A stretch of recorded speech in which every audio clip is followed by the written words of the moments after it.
Ang mahigugmaong amahan. Ug nitindog siya, ug niadto sa kaugalingon niyang amahan. Apan samtang layo pa siya, nakit-an siya sa iyang amahan, ug gibati kini kaluoy, ug nidagan siya ug nigakos niya, ug mapinanggaon kaayo siyang gihagkan. Ug niingon ang anak kaniya, Amahan, nakasala ko batok sa langit ug sa imong atubangan. Dili nako angay nga nganlag imong anak. Apan niingon ang amahan sa iyang mga ulipon, Dada pagdali ang labing maayong kupo ug isulob kini kaniya, ug ibutang ang singsing sa iyang kamot ug ang mga sapin sa iyang mga tiil. Ug dada ang pinatambok nga nating baka, ihawa kini ug mangaunta ug magsadya, kay namatay kining akong anak ug nabuhi pag-usab. Nawala siya ug nakit-an. Ug nagsadya dayon sila. Sa Lucas 15:11 ngadto sa 24, ang relasyon tali sa tao ug sa Dios gipakasama sa relasyon sa anak ug sa iyang amahan. Nagpakita kini nga mubiya ngani sa Dios ang tao, magmasalanon dayon ang iyang pagkinabuhi.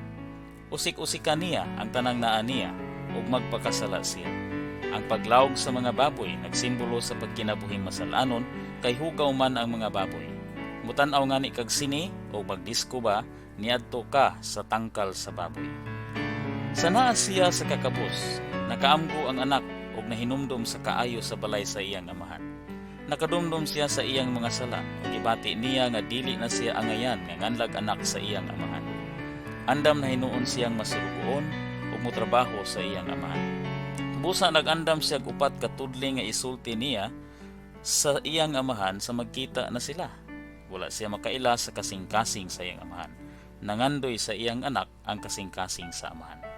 Sa pagpauli sa anak ug sa layo pa siya, nakit-an siya sa iyang amahan ug gidakan kini ug nitagbo niya. Samtang abi sa anak nga kalabot kadto sa pagpauli niya sa iyang amahan, kalabot di ay kadto sa paghulat sa amahan aron hangpon siya. Dili man kay naghinulsol ang makasasala ug nibalik sa Dios, kundi naghulat ang Dios aron hangpon siya. Sa pagkakita sa amahan sa iyang anak, gibati siya kaluoy, mao nga nidagan siya ug nigakos sa iyang anak, ug mapinanggaon kining gihagkan. Sa tibok niyang kasing-kasing, gigakos sa Dios sa langit ang makasasalang naghinulsol. Sa gihagkan na siya sa amahan, gisulti dayon sa anak ang giandam niyang igsulti. Apan sa tulo pa lang katudling ang nasulti niya, gisanta siya sa amahan. Sama sa gibuhat sa anak, nagandam sabtag igsulti. Apan nagipagula sa Dios ang labing maayong kupo, nagluwas kini nato. Mubalik ngani sa Dios ang tao ug mamatarong ug matimbrihan sa Espiritu Santo, magahin siya gikan sa yuta.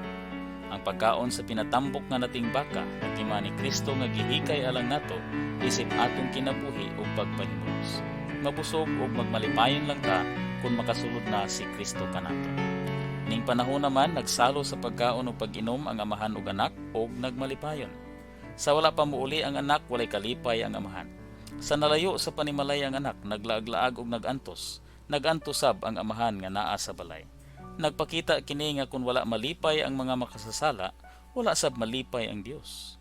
Magmalipayon lang ang Dios kung naa na sa panimalay ang mga makasasala uban niya, nangaon ug nagkalipay. Nakita na ang manghod nga anak nga nawala, namatay siya ug nabuhi pag-usab. Mubalik ngani sa Dios ang makasasala, hangpon ug matarungon niya kini. Sa ato pa, nakit-an siya ug buhi siya.